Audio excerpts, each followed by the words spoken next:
कान्हा जी की कृपा के साथ एक बार फिर से आप सबका हमारे इस चैनल में स्वागत है। दोस्तों आज जो है काफ़ी मैसेज आए हुए हैं जो एंट्रेंस के बारे में जानना चाहते हैं। वैसे एंट्रेंस के ऊपर काफ़ी सारी वीडियोस बनी हुई हैं। अभी लॉकडाउन का टाइम चल रहा है, लोग घर में फ्री हैं, तो थोड़ा वो विस्तार से जो है जानना चाहते हैं कि जो एंट्रेंस है वो कहाँ पे बेस्ट रहती है। वैसे अमूमन सबको पता है 3-4 में बेस्ट रहती है, लेकिन 3-4 का कैसे हम जो है क्लियर कर पाते हैं कि 3-4 की एंट्री है ये, उसके बारे में थोड़ा सा डीपली बताया जाएगा। देखिए एंट्रेंस क्या होती है कि कोई भी प्रवेश द्वार जहाँ से हम अपने घर में एंट्री करते हैं वो एंट्रेंस होता है, सबको अमूमन पता ही है। तो अब इस एंट्रेंस में आपको ये पता है कि कोई भी एंट्रेंस है वो हमेशा पॉजिटिव रूप में होगी, तभी हमारे घर में पॉजिटिविटी होगी। ठीक है ना। जैसे कि आप इस तरीके से आइडिया लगाइए कि जैसे हम दिवाली पे माँ की पूजा करते हैं, गणेश लक्ष्मी जी की पूजा करते हैं, तो उस टाइम जो है या फिर हम शाम को आरती करते हैं, उस टाइम कोई भी ऐसा टाइम होता है तो हम उस समय अपने घर के दरवाजे जो मेन गेट है उसे खोलते हैं। शाम के टाइम तो डेली ही खोलते हैं, और पूजा पाठ कोई खास होती है उस समय खोलते हैं। तो क्यों खोलते हैं? इसलिए कि ताकि उस मेन गेट से घर में जो है माँ या जिनकी भी हम पूजा कर रहे हैं वो घर में प्रवेश करें और हमारे घर में खुशियाँ आएँ। तो कहने का मतलब क्या है कि जो भी आएगा वो गेट से ही आएगा, जो मेन गेट है वहीं से आएगा सब कुछ। चाहे वो आपके माँ के रूप में हो, चाहे वो आपके पॉजिटिविटी हो, चाहे वो आपकी नेगेटिविटी हो, जो भी चीज़ है XYZ वो आपके गेट से ही आएगी। ठीक है। कोई कहता है ना कि हमारे घर में किसी ने जादू टोना कर दिया है, तो वो कहाँ से आता है? वो असर कहाँ से आता है? वो भी आपके वहीं से आता है, गेट से ही। कोई गेट पे कुछ डाल जाता है तो उसका असर भी कहाँ से आता है? गेट से ही आता है। कहने का मतलब 100 बातों की एक बात कि जो भी हमारा इफेक्ट होगा घर में, पॉजिटिव रूप में है या नेगेटिव रूप में है, वो हमारा मेन गेट से ही एंटर होता है। तो इसलिए बहुत ज़रूरी है कि हम अपनी एंट्रेंस को साफ़ सुथरा रखें। ये कुछ रूल्स हैं छोटे से कि अपनी एंट्रेंस को साफ़ सुथरा रखें। ऐसा नहीं है कि हमें पता है कि 3-4 की एंट्री है और हमने जो है N3 में गेट बना लिया, लेकिन उसके बाद क्या देखा हमने कि N3 का गेट वो टूटा फाटा है, जगह जगह से वो गंदा भी रहता है, हर समय जाले लगे रहते हैं। उसके अलावा क्या है, वो जो है टूटा हुआ है जगह जगह से। तो उसका क्या असर होगा? तो उसका भी असर पूरा वो नेगेटिव रूप में ही आएगा, क्योंकि कोई भी चीज़ घर बाहर से जब अंदर आएगी तो सबसे पहले वो गेट से एंटर करेगी, तो वो शुद्धि साफ सुथरापन उसमें होना चाहिए। तो कहने का मतलब क्या है, हमेशा जो है अपने एंट्रेंस को, अपने गेट को साफ़ सुथरा रखें, कहीं कोई उसमें गंदगी ना रखें। और हमेशा जो है जैसे कई लोग कील गाड़ देते हैं कोने में, और वहाँ पे कोई मर्म स्थान हुआ तो वो कील से क्या है वो उसको पॉइंट आउट करके उसको जो है परेशानी देगा उस घर के मेंबर्स को। इसलिए वहाँ पे कोने पे कहीं कील नहीं होनी चाहिए। ठीक है, थोड़ा सा इन बातों को ध्यान रखें। और जो जिस डायरेक्शंस में आपका गेट है उसके अकॉर्डिंग जो है कलर उस गेट पे अप्लाई करें। ठीक है ना। और इसके अलावा जो है बहुत छोटी सी बातें होती हैं, छोटी छोटी बातें होती हैं कि जैसे गेट की जो चौड़ाई है वो जो है ऊंचाई से कम होनी चाहिए, मतलब ऊंचाई जो है चौड़ाई से जस्ट डबल होनी चाहिए। ठीक है। तो ये छोटी छोटी बातें हैं जो आपको पहले खास ध्यान रखनी है। और घर में अगर पॉजिटिविटी चाहिए तो जो है जैसे घर का माहौल रखोगे वो गेट के अकॉर्डिंग ही होगा। जैसे अब आपको पता है कि इसमें महावास्तु में जो है आपकी जो है 32 एंट्रीज़ के बारे में जो है डिस्कस किया जाता है। 16 दिशाएं हैं और उन 16 दिशाओं की 32 एंट्रीज होती है। जो वास्तु पुरुष का जो हमने जो कहानी जो है पहले सुना रखी है, उसके अकॉर्डिंग जो है 32 देवी देवता जो हैं और उसमें असुर भी सम्मिलित होते हैं, वो दोनों जो है 32 जो है रूप में उस वास्तु पुरुष के ऊपर कंट्रोल करते हैं, होल्ड करते हैं। यानी कि हमारा जो भूमि है, हमारे जो घर है, उसके चारों तरफ 32 देवी देवता और असुर राज करते हैं। अब उस 32 में से 32 में से कुछ उसमें असुर हैं और कुछ उसमें देवता हैं। तो जो असुर हैं वो आपके एक्स्ट्रा हैं, और जो हम 3-4 की एंट्रीज जो बोलते हैं, ठीक है, वो हमारे देवता माने जाएंगे। इसीलिए वो एंट्री सबसे बेस्ट बताई जाती है। अब 3-4 में जैसे हम नॉर्थ की लेते हैं, नॉर्थ में आपका लें तो हमारा जो है भूधर में अगर लें तो N1 से N8 तक की एंट्री आती है। ठीक है। तो इसमें आपकी जो है N3 और N4 की एंट्री बेस्ट है। ठीक है। ऐसे ही हम ईस्ट पे पहुंच गए, आर्यमान की साइड पहुंच जाते हैं, तो वहाँ पे E1 से लेके E8 तक की एंट्रीज आती है टोटल। तो उसमें हम देखें तो उसमें हमारी E3 और E4 की एंट्री बेस्ट है। ऐसे ही हम आगे पहुंचते हैं आपके जो है विरस्वार में, यानी कि S1 से लेके S8 तक की एंट्री में, उसमें आपकी S3 S4 की एंट्री बेस्ट है। और इससे आगे हम चलते हैं मित्र में, जो कि जो हमारे W1 से W8 तक की एंट्री है, उसमें आपका W3 W4 की एंट्री बेस्ट है।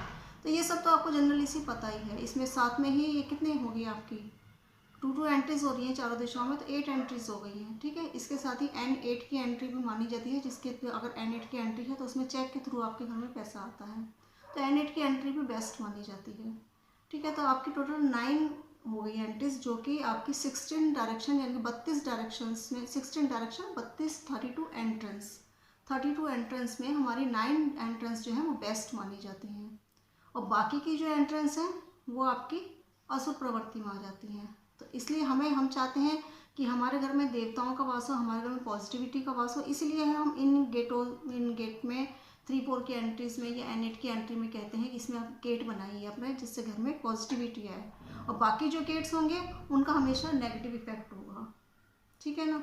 तो नेगेटिव इफेक्ट है, तो उस नेगेटिव इफेक्ट का हम क्या करेंगे, तोड़फाड़ कुछ नहीं करनी, सारा स्ट्रिप के थ्रू या फिर टेप के थ्रू उनको बैलेंसिंग किया जाता है, जो कि हम अपने क्लासेस में भी समझाते हैं, और वैसे भी जो रेमेडीज़ होती है वो भी समझाते हैं उन्हें। अब इसमें एक छोटी सी बात क्या है कि अब जो ये वीडियो देखता है, जो लोग वीडियो पहले भी काफ़ी देख चुके हैं, उनके लिए प्रॉब्लम ये आती है कि हम ये 16 डायरेक्शन कैसे क्लियर करें। भाई किसी का नॉर्थ फेसिंग हाउस है, तो नॉर्थ फेसिंग में हमारी N3 N4 एंट्री कहाँ आ रही है, मेन टॉपिक यहाँ आ जाता है, यहाँ के इंसान परेशान हो जाता है। सॉरी। उसके लिए आप जो है आप हमसे जो है कांटेक्ट कर सकते हैं। वैसे सिंपल तरीका है ये, लेकिन फिर भी आप हमसे कांटेक्ट कर सकते हैं, अपने घर की 16 डायरेक्शन बनवा सकते हैं, जिससे आपको यह है कि ये क्लियर हो जाएगा कि आपकी एंट्री कौन से पद में आ रही है, 3-4 में है या किसी और में है, वो आप जो है क्लियर कर सकते हैं। अगर किसी और में आ रही है तो उसकी क्या रेमेडीज़ होनी चाहिए, ये आप हमसे क्लियर कर सकते हैं, ठीक है। जो क्लासेस अटेंड करते हैं, जैसे इस समय ऑनलाइन क्लासेस चल रही है, ऑफलाइन तो सब बंद पड़ी हैं, ऑनलाइन क्लासेस चल रही हैं, आदमी घर बैठे जो है 1 घंटे वीडियो कॉलिंग के थ्रू जो है ये कोर्स सीख सकता है, तो उसमें तो ये सब क्लियर हो ही जाता है, तो उनको तो कोई प्रॉब्लम होती नहीं है। और इसके अलावा जो कोर्स नहीं सीख सकते तो उनके लिए क्या फैसिलिटी है कि वो हमसे 16 डायरेक्शन बनवा सकते हैं, या अपने घर की रेमेडीज़ करवा सकते हैं, ठीक है ना। घर की रेमेडीज़ में क्या है कि अपने घर का नक्शा सेंड करके, और जो है जो प्रॉब्लम फेस कर रहे हैं उसमें किस चीज़ को हमें रेमेडीज़, किस चीज़ को हमें ब्लॉक करना है, कहाँ पे कौन सा कलर यूज़ करना है, ये सब उसमें इंक्लूड होता है। और इसके साथ ही अगर किसी का नया नक्शा है तो सबसे बेस्ट है, नया प्लॉट है किसी का, तो सबसे बेस्ट है कि वो जो है अपने घर का नया नक्शा बनवा ले, तो उसमें तो फिर कोई भी उससे प्रॉब्लम आनी ही नहीं है। उसमें तो क्या है, उसको 16 डायरेक्शन के अकॉर्डिंग जो है नया नक्शा बना के दिया जाएगा, तो उसमें ऑटोमेटिक उसे पता लग जाएगा कि इसमें कौन सी एंट्री 3-4 के अकॉर्डिंग है, कौन सी एंट्री उसके गेट की आ रही है। तो थोड़ा सा इन छोटी छोटी बातों को आप ध्यान रखिए। अगर आप नहीं इस चीज़ को समझ पा रहे तो हमसे कांटेक्ट कर सकते हैं, लेकिन ये है कि वास्तु के अकॉर्डिंग ही अपने घर में हर काम करें। अगर जीवन में खुशियाँ चाहिए तो इस बात का खास ध्यान रखें कि घर में जो है वास्तु को अप्लाई करें। एंट्रेंस का बहुत ज़्यादा रोल होता है। अगर अपने घर में आपको सुख शांति चाहिए, क्योंकि मैंने अभी बताया और आप खुद भी जानते हैं, बताने की ज़रूरत नहीं है कि कहीं भी कोई हम घर में जैसे लक्ष्मी आती है, घर लक्ष्मी भी छोड़ो, घर में कोई नई दुल्हन भी आती है तो वो मेन एंट्री से ही आएगी, मेन गेट से ही आएगी। तो मेन गेट का अगर अच्छा उसका लुकिंग पावर होगी और अच्छी जो है वो पद में होगी, 3-4 में होगी, तो उसका इफेक्ट भी अच्छा होगा, है ना। तो इस तरीके से 100 बातों की एक बात है कि कोशिश पूरी करें कि 3-4 की एंट्री हो, N8 की एंट्री हो। और अगर वो नहीं कर सकते हैं तो बाकी किसी में यदि आपकी एंट्रीज हैं तो उसकी रेमेडीज़ करवाइए या करिए। उसमें हम कौन से कलर को हम यूज़ करेंगे उसके बारे में जानिए, या फिर जो हमसे कांटेक्ट करिए, या जिससे भी आप कांटेक्ट कर सकते हैं महावास्तु के उसमें आप उनसे कांटेक्ट करिए, लेकिन रेमेडीज़ के थ्रू वर्क करिए। महावास्तु में कोई भी काम तोड़-फोड़ में नहीं आता, सबकी रेमेडीज़ बिना तोड़-फोड़ के की जाती है, ये आप सबको पता ही है। कलर्स के अकॉर्डिंग सब कुछ सेट किया जाता है, टेप के अकॉर्डिंग, स्टिप के अकॉर्डिंग सेट किया जाता है मामला। और जो क्लासेस अटेंड करना चाहते हैं वो हमसे क्लासेस के लिए बात कर सकते हैं। ऑनलाइन क्लासेस स्टार्ट हैं इस समय, वीडियो कॉलिंग के थ्रू क्लास चलेगी 1 घंटा। और छोटी सी बात जो जहाँ से शुरुआत करी थी मैंने मेन एंट्रेंस के बारे में, उस चीज़ पे खास ध्यान रखें कि जिसमें हमारी एंट्रीज आ रही है, जिस पद में हमारी एंट्री आ रही है, 3 में, 4 में, 5 में, 6 में, उसकी 16 डायरेक्शन सेट करिए, कंपास से चेक करके 16 डायरेक्शन चेक करिए। और अगर 16 डायरेक्शन चेक नहीं कर रहे तो हमसे कांटेक्ट कर सकते हैं। 16 डायरेक्शन चेक करने के बाद आप देखिए कि आपका जो मेन गेट है वो किस एंट्रेंस में आ रहा है, उसको भी ब्लॉक करिए। अगर वो नहीं सही है, उसके जो सिम्टम्स यदि इफेक्ट हो रहे हैं और वो आपको इफेक्ट कर रही है तो उसको ब्लॉक करिए। और अगर वो अच्छी एंट्री है तो आपको कोई टेंशन करने की ज़रूरत ही नहीं है। और वैसे भी वास्तु से कोई टेंशन नहीं करनी, वास्तु कभी भी जो है टेंशन नहीं देता।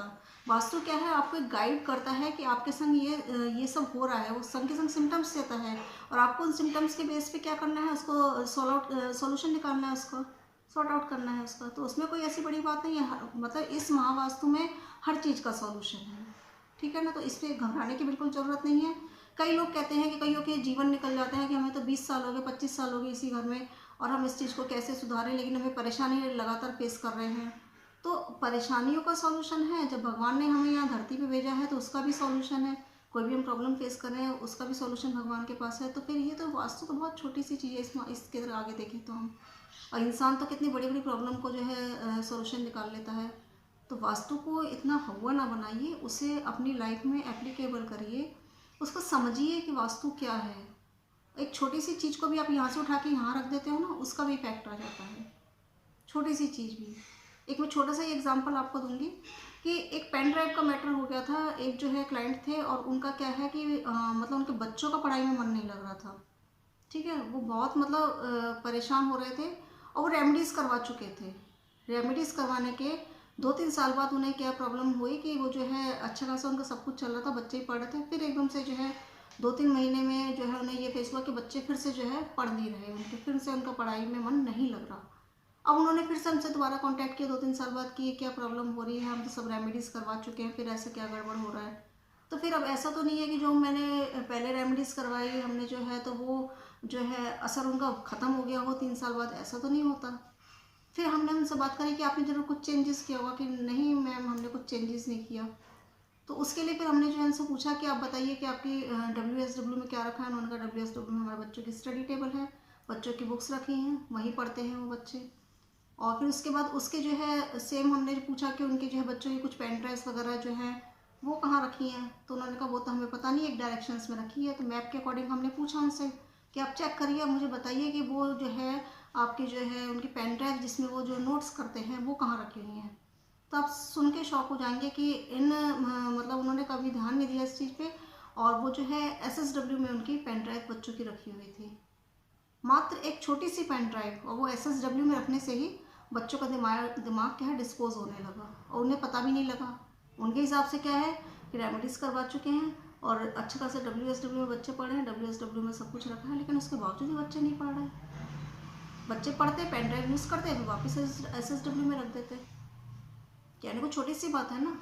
अब उसको जब हमने कहा उनको कि आप यहाँ से, अगर हमने जब चेक किया तो वो SSW में थे, हमने उनसे कहा उस SSW में से उन पेन ड्राइव्स को हटाइए, उन्हें WSW में ही रखिए येलो रैक में करके, और उन्हें वहाँ से हटाया। और मात्र जो है 10 दिन के अंदर जो है उनका फ़ोन आता है कि अब सब कुछ पहले जैसा है। तो ये मतलब एक कोई तो कहेगा कि बेवकूफ़ वाली बातें हैं, ये ऐसा थोड़ी होता है, लेकिन ऐसा ही होता है। महावास्तु में तो ऐसा ही होता है, ठीक है। और हमारे संग तो एक एक घंटे में घटना घटित हो जाती है। जब हम इस वास्तु को डेली अप्लाई करते हैं तो हमारे संग तो हम जरा सा सामान इधर से उधर कर देते हैं, हमारे संग तुरंत इफेक्ट होता है। जो वास्तु का कोर्स करते हैं, जो डेली वास्तु पुरुष को नमन करते हैं, डेली उनको याद करते हैं, उनके संग पल पल में ये बातें होती है। तो ऐसा नहीं है, ये वास्तु पुरुष और वास्तु दोनों का ही गहरा रिलेशंस है।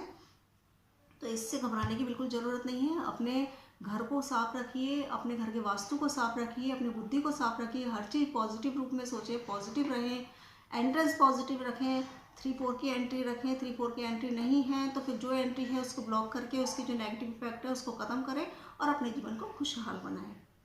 तो छोटा सा मेरा टॉपिक था, थोड़ा बड़ा हो जाता है बात करते करते, लेकिन फिर भी छोटा सा टॉपिक था और उम्मीद है कि छोटा सा टॉपिक से आपको सहूलियत ही मिली होगी। तो इसी के साथ दोस्तों अगली वीडियो के लिए आपसे विदा लेते हैं। और अगर कोई भी किसी भी टॉपिक पे आप वीडियो बनवाना चाहते हैं तो आप जो है हमसे कांटेक्ट कर सकते हैं। इसी के साथ दोस्तों जय श्री कृष्ण।